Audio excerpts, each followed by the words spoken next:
Hey there, Ricky Shockley from MedSpa Magic Marketing, and today we're going to start our series where I'm giving away our top strategies for marketing your med spa or aesthetics practice in 2024. I'm going to show you the exact things that we're doing, the frameworks, the specific tips and implementation tactics that you can use and implement for your business to have a more effective use of your advertising and marketing spend this year. Now, why would I do that? The reality is we want to be a resource for this industry. We want to be the number one content provider. And to me, that means not holding back any of the advice and information that we can share that can benefit med spas and practices throughout the country. And we know that some of you that watch this video will end up working with us. That's the reality. That's how YouTube has worked for us to this point. So we're excited to make an impact. And if it's a good fit for you, of course, we'd be happy to work with you. And I've got information at the very end of the presentation, but this is not a sales pitch. I really am showing you behind the scenes look at all the things that we're going to be doing for our clients this year. All right, so what are you about to learn today? Let's go into the kind of overview as we start this series. So throughout this series, one of the first things we're going to cover in this video today is how med spa customers actually make purchase decisions. So I think I have a unique perspective on what people are weighing, what factors they're weighing, and how they're making buying decisions in this space. I sort of reject the idea of a unique value proposition. So I want to get to that. I think that'll be eye-opening, and it'll give you some sort of a blueprint for how to structure your practice in a competitive landscape to make sure that you're consistently winning business. We're going to talk about what's required right now to attract clients at scale in a competitive market. Like I said, I'm going to go over the specific frameworks we use to maximize ad results on Facebook, Instagram, and Google Ads and to eliminate waste. That's really important because if you're maximizing the efficiency of your ad spend, just running ads on these platforms is not enough.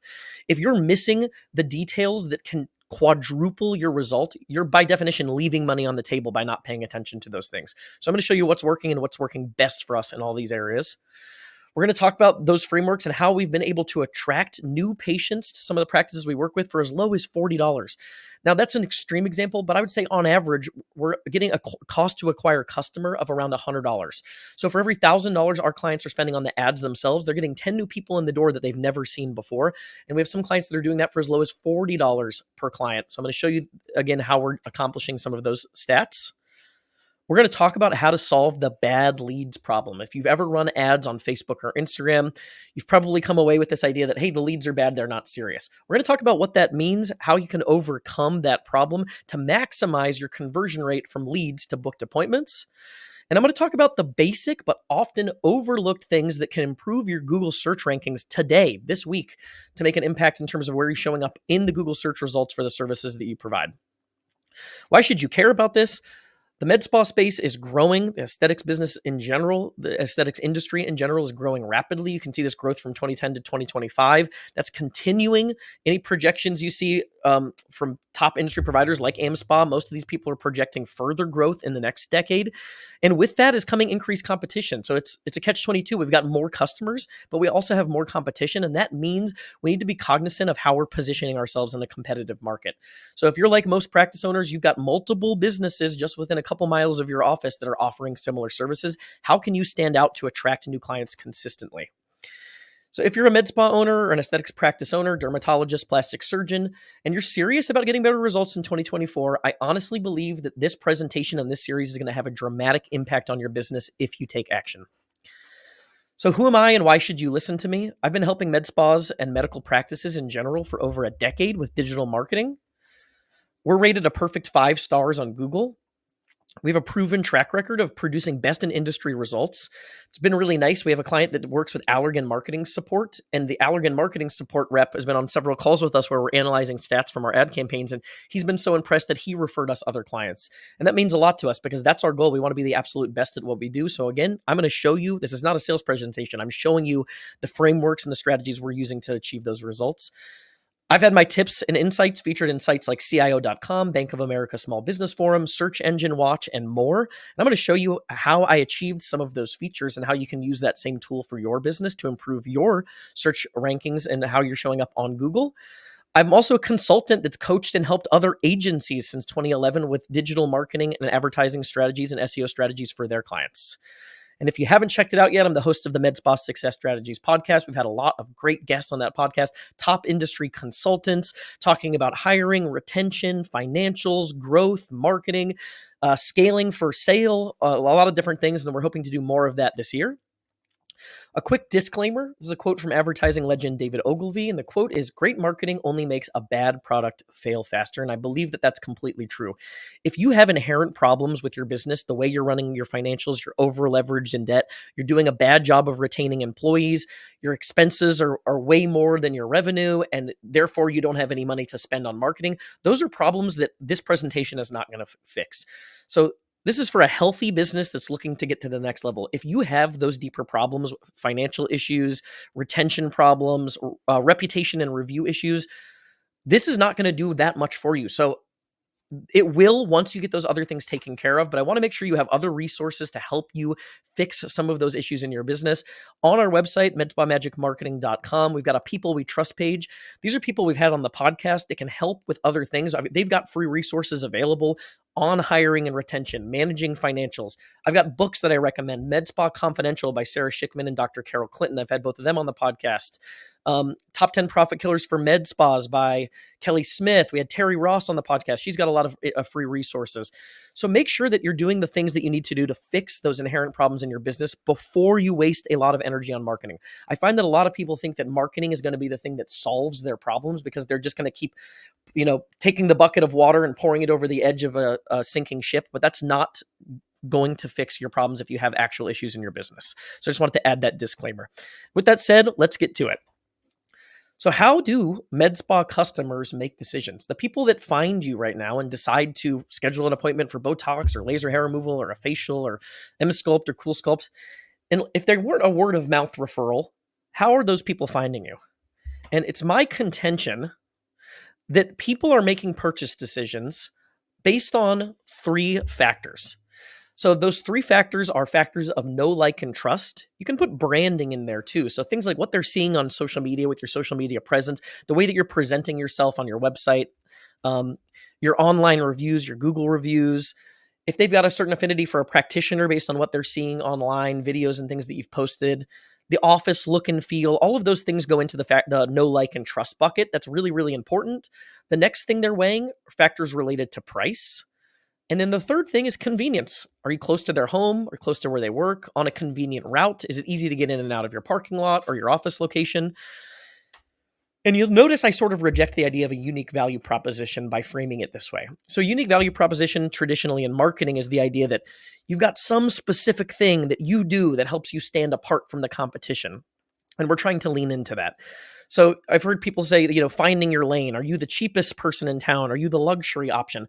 And I don't think that most med spas operate under this model where they've got a distinct value proposition. Most local service-based businesses don't.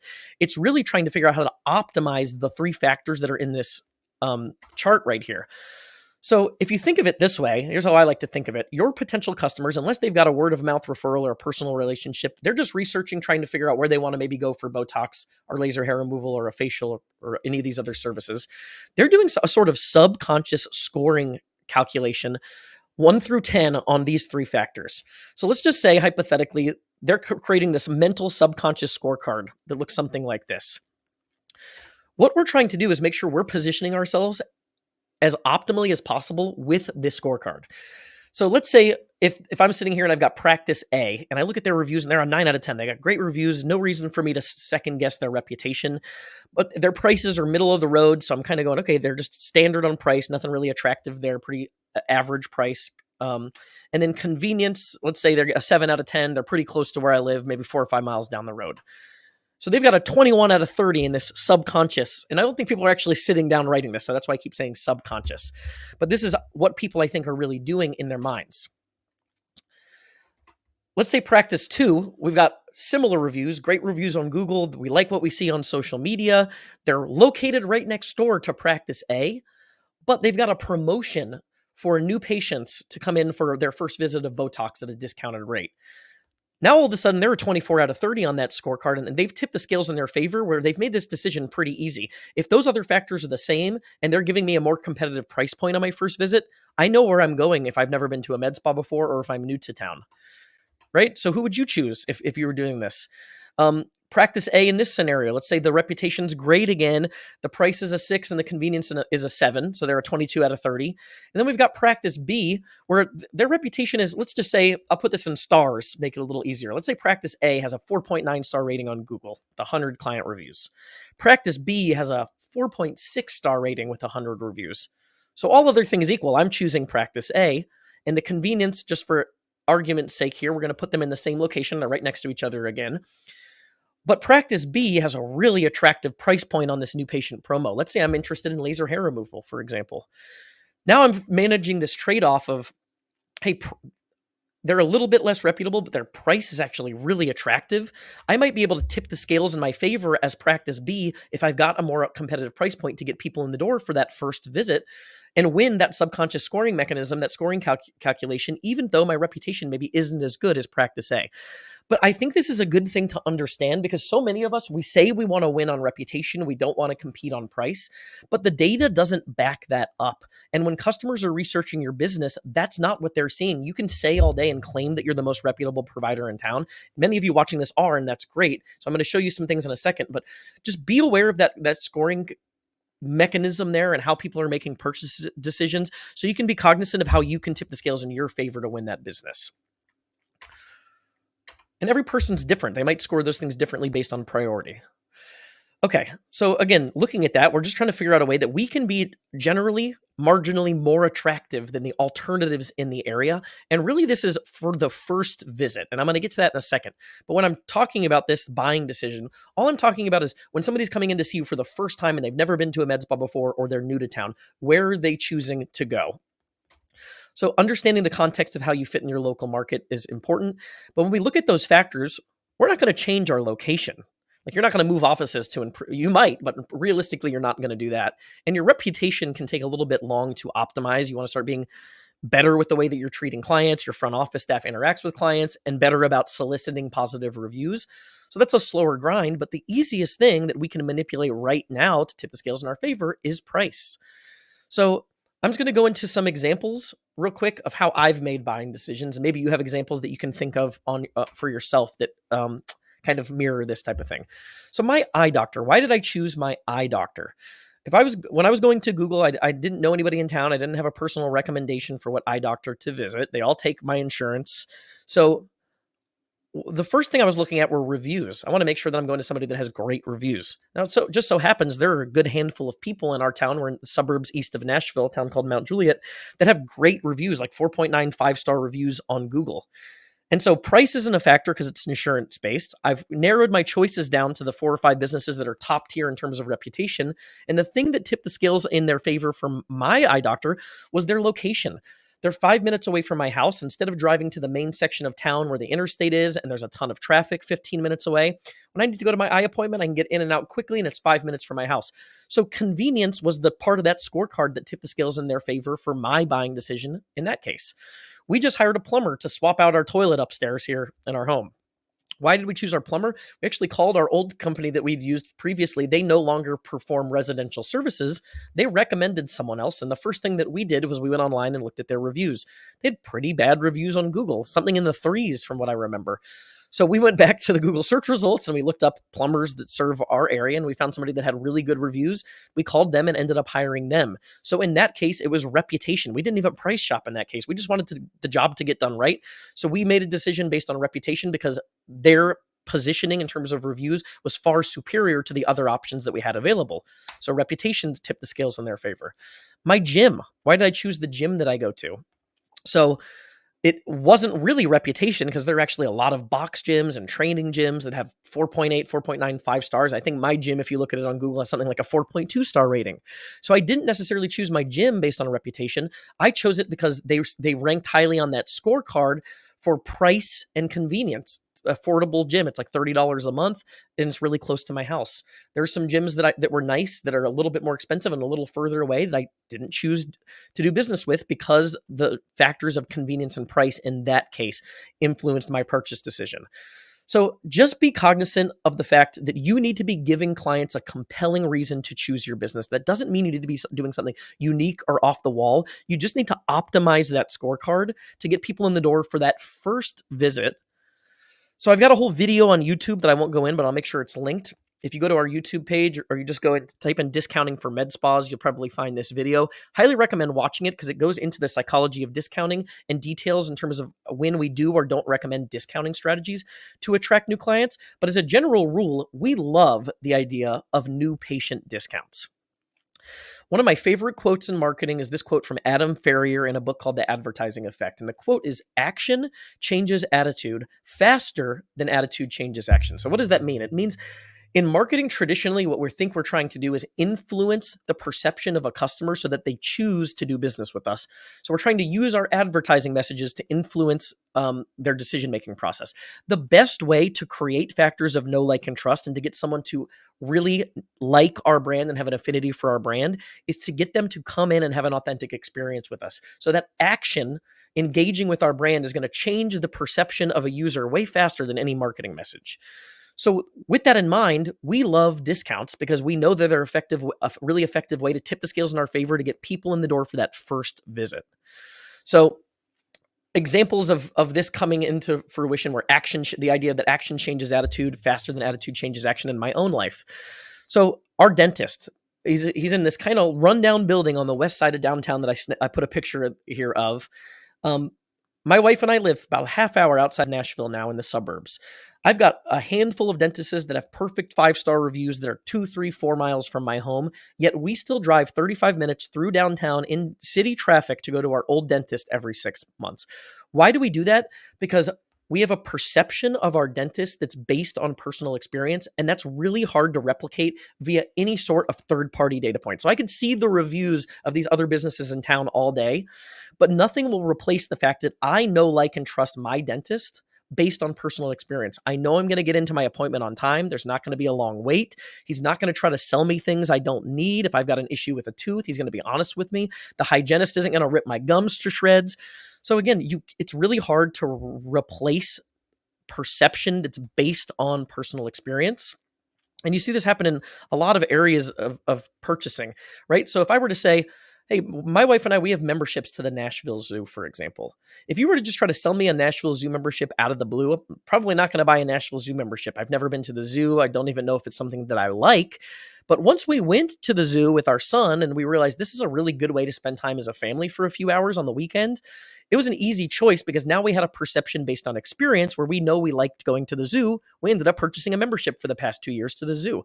So I think for the zoo, as one example, it'd be really effective to do whatever they could do to get people in for that first visit, essentially for free, knowing that the people that like it and have a great experience are going to come back over and over again. They're going to bring friends and family. They're going to purchase memberships. I think that'd be a really lucrative strategy for them. You asked me what a good Thai restaurant is here in downtown Nashville. I'm probably going to mention this place, Deg Thai. My friend Josh took me here one day for lunch, and I could go to Google all day and look up the best places that have the best reviews. But if somebody asked me where's the best place to get Thai food, I'm going to recommend something that I've personally experienced that I know and like and would vouch for personally.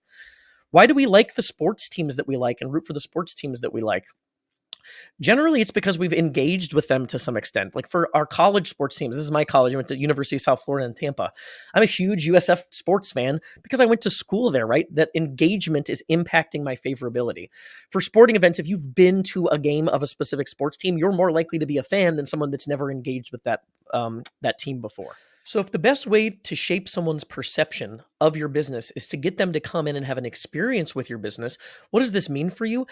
To me, it means that you should be looking for attractive offers to make it easy for people to choose you for their first visit. And then people stick with you because they know, like, and trust you and pay your typical prices. So price is the easiest thing to manipulate to tip the scales in our favor.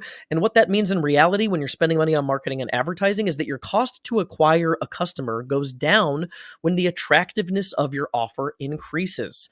So you can try to advertise, and it can be effective if you say, hey, especially if you don't have the goods, I don't recommend doing this. So if If you're a practice that's sitting here with a 4.6 star rating and you have multiple people in town with 4.9 star ratings and they've got just a better look and feel, better social media presence, then you're not giving people a compelling reason to choose you. If you really are one of the top tier, most reputable providers in your area, then you can get away with not discounting via your ad offers, but understand that the trade off is that you're going to have a higher cost to acquire customer. So for every $1,000 you spend on ads, maybe you're going to get 5 people through the door, where the alternative route with a more attractive offer would have had 15 new people come through the door for every $1,000 you spend on advertising. So that's the trade off that you're managing. That's one of the reasons we love discounting as a strategy. I know you've heard different consultants talking about this, and that's why I've got that video where we go into details. But this is just a reality of basic supply and basic economics, right? The cost to acquire a customer is going to go down when the attractiveness of our offer increases. So if you're a business that needs more volume, you want to maximize the number of new patients coming through the door every month, then you want to use attractive offers. Also, the idea that the discount shopper is not a quality customer, I think, is dispelled in the data. Sarah Schickman on our podcast talked about this, but I see this all the time with our clients. We have a client right now that's running a promo for 20 units of 179 Botox for new patients. And their average initial visit is over like $550. They've got people that have come in and spent $700, $800, $900, over $1,000 on the initial visit, when the lead magnet we used was a 20 unit 179 offer.